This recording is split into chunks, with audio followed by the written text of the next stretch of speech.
I'd like to welcome Shelley Davidow, whose book Lights Over Emerald Creek will be released by Hague Publishing in late 2013.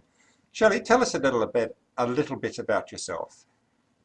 Well, I was born in South Africa and I grew up there. And then I left at age 22 and have since lived all over the world. So I've taught English in the Middle East, I've lived in America, I taught in a prison in America, and and I've lived in the UK. And I'm now in Australia and feeling really at home in Queensland. So that's my geographical history. Yeah. How has living on those 5 continents affected your writing?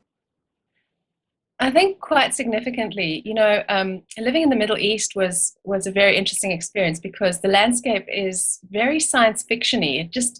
It didn't seem like anything I'd seen on Earth.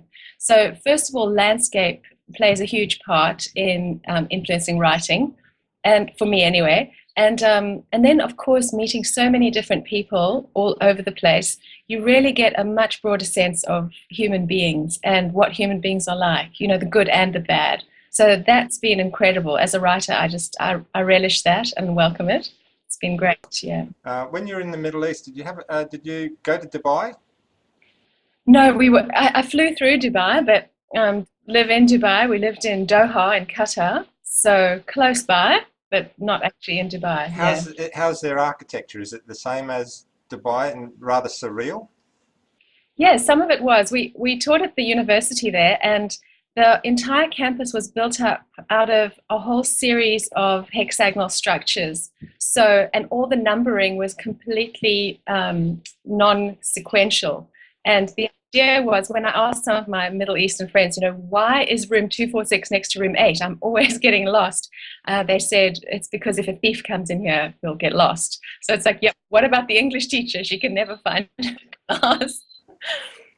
How does your experience as a teacher affect your writing? When I write for a young adult audience, I'm usually writing for real people. I'm not writing for an imaginary group. So I think really significantly, and I always test out my books on those poor children. At the end of an English lesson, I say, okay, guys, 5 minutes of story. And then I ask them for real feedback. And some of the feedback has been absolutely, fantastic. And it really influences me a lot. So I don't write for an imaginary audience. I've always got actual individuals in mind. Okay, you're getting feedback from your kids. Do you get feedback from other writers in a writers group?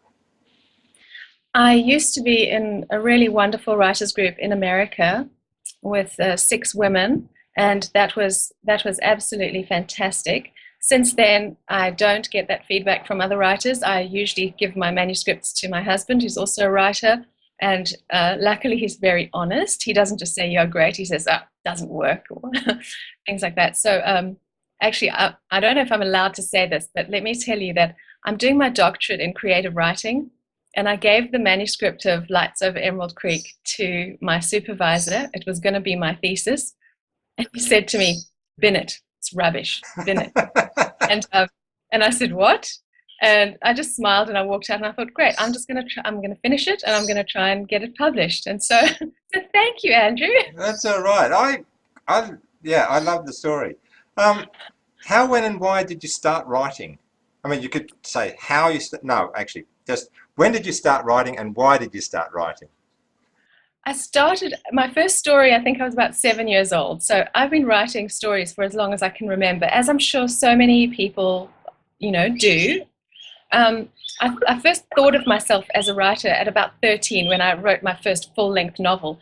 And the reason why I started writing is, I think living in South Africa at the time, it was very turbulent. It was the height of apartheid. It was the end of white rule in South Africa. There was a lot of stuff to deal with as a young person. And writing was an incredible escape. And believe it or not, my first novel was a sort of science fiction fantasy when I was 13. And then I haven't been able to do that for a very long time. So I was happy to be able to do it again, finally. So that was the beginning, Andrew. Yeah. And do you find that you have to write at times?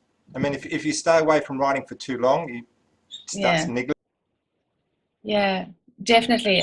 Writing is just, it's a compulsion for me. If I never got published again, I would still write. I write for no reason at all except that I feel it's an absolute necessity. Like some people run, some people paint, some people are, have to make money. I just have to write. Yeah. Um, how do you go about developing a story? In the sense, is it an organic process that you start with characters, or do you plot out the structure? It depends a lot on the story. For me, each story has its own requirements. So there are books, for example, Macmillan had certain requirements for various books that I did for them. And in that case, I plotted it out very carefully with the characters and everything. And, basically the whole story was all mapped out before I even wrote it. And then books that are close to my heart very often just emerge and evolve organically. Like I've got a beginning and I've got a sort of an end, and it just goes its own way. Yeah. Yeah. And have any of them, yes, as you said, gone on their own way? So you start off with the idea, you know where it's going, and then it just goes somewhere else?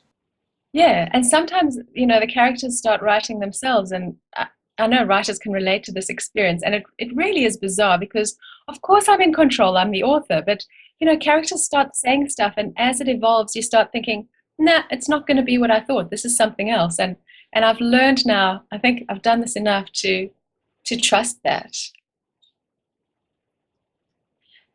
Uh, this will be my 38th book, Lights Over Emerald Creek. So yeah, 38. Yeah. What type of books do you enjoy reading?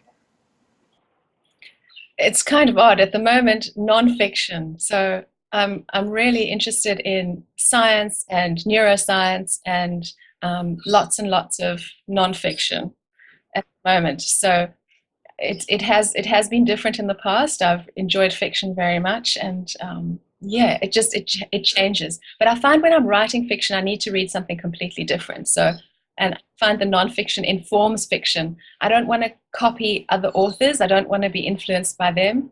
And so I find the nonfiction just inspires me and makes me creative. Yeah. When you say you don't want to be copying other authors, how Yeah. does that actually work? Or that you don't want it to work? Oh, I'm totally aware that, you read stuff and it goes into a very deep place in your subconscious, and then you write a story and you think it's completely yours and it's unique. And then you realize, oh my goodness, I've just copied Harry Potter. So, so I'm aware of that. And I know there's nothing that is completely original. I'd like to try and find unique places when I write. So yeah.